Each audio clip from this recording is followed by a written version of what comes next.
It was early June of 1932. It had been days since I last slept. I sat at my desk, struggling to find an end for my third novel under the caring gaze of my beautiful wife.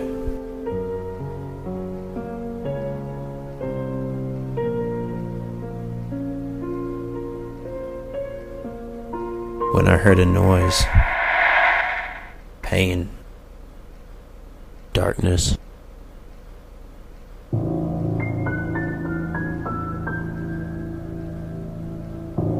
I awoke in the woods, in a place I had never been. The pain in my head was excruciating. I had no recollection of how I had gotten there.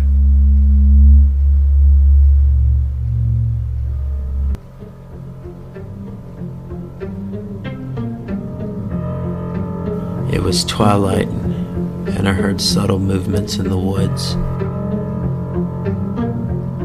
I looked around, but saw nothing.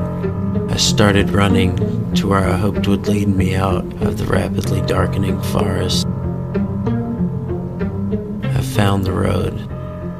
Luckily, I wasn't far from home, and I hurriedly made my way back, all the while feeling as though I was being watched.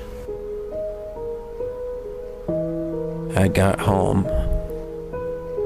My wife lunged at me, hugging me, and saying how worried she had been.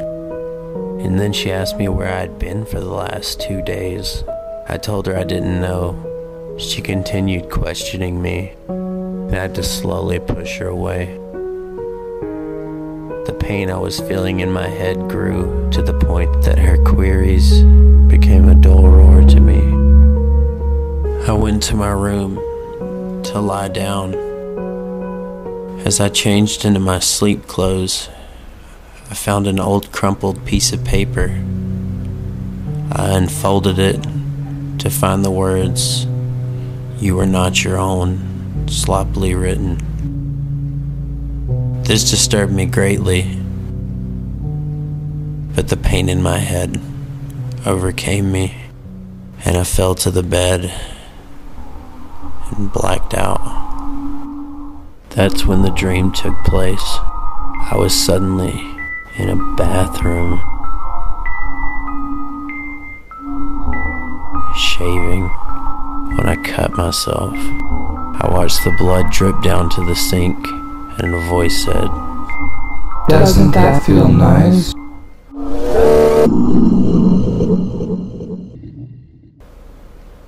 I woke up in the woods again. Heard a noise. I looked over and saw a creature in the distance. I chased it, but when I got to the bottom of the hill, he was gone. I felt pain in my neck and moved my shirt to reveal the scar from the dream was there. I immediately searched my pockets and found another note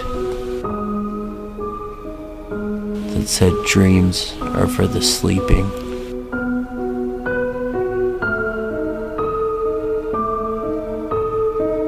And with that,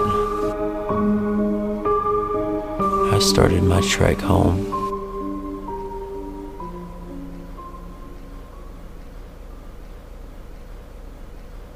I had been through these forests before, and every time I'm there, I feel as though I'm being watched.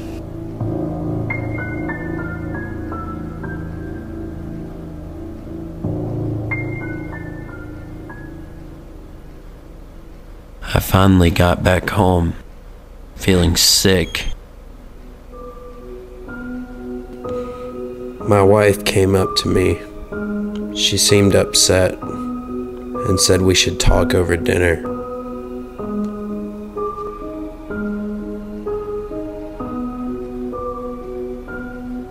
I tried to hold it together during the dinner, but then she brought up that I had been gone for 2 weeks, and she didn't know where I'd been, and and how she felt like I was cheating on her.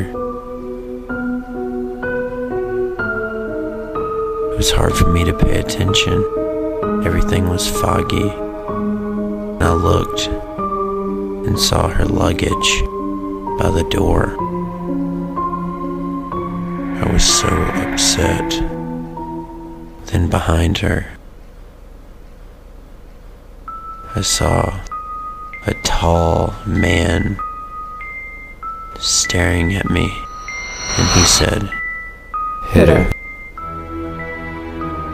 Something inside me snapped. She tried to stop me, but I threw her on the ground, and I did hit her.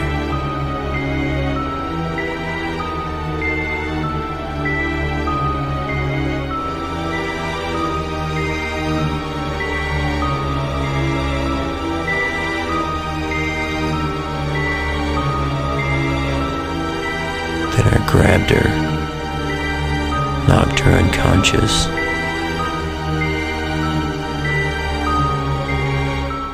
and locked her in the closet. Darkness again.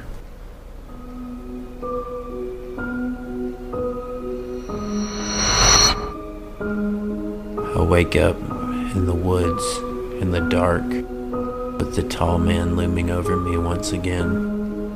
He just stood silently, staring at me. Then I heard the voice in my head again, the same one from before. It said, "I have chosen you to bring you unto myself, for I am already within you. I'm sorry, my son, but your wife is dead. You see, she had to die for us to be together. There was no other way." and I said, "No, I can't. I have to find my wife. I have to. I have to." And I ran. I ran as fast as I could. But as his anger grew, so did the flames.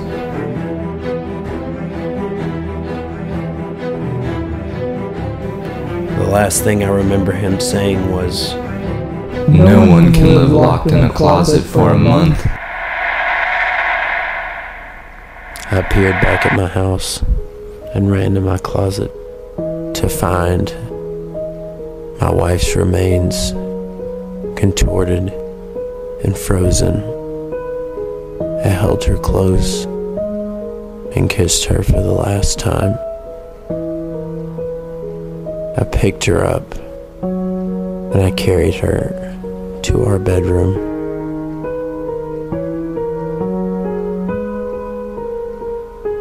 Then the pain returned. It began to grow in intensity, and I couldn't handle it anymore. I felt the darkness coming. But no, the darkness subsided. I couldn't take it anymore. This must stop. I have to die.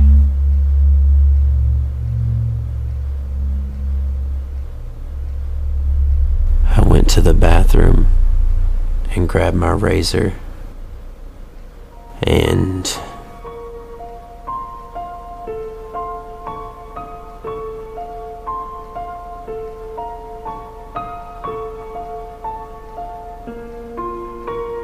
I fell to the floor. My wife came in the door asking what I had done to myself. I tried to mouth, "You were dead. I killed you. I watched you die." She said, "Honey, you've been unconscious. You blacked out while you were working on your novel."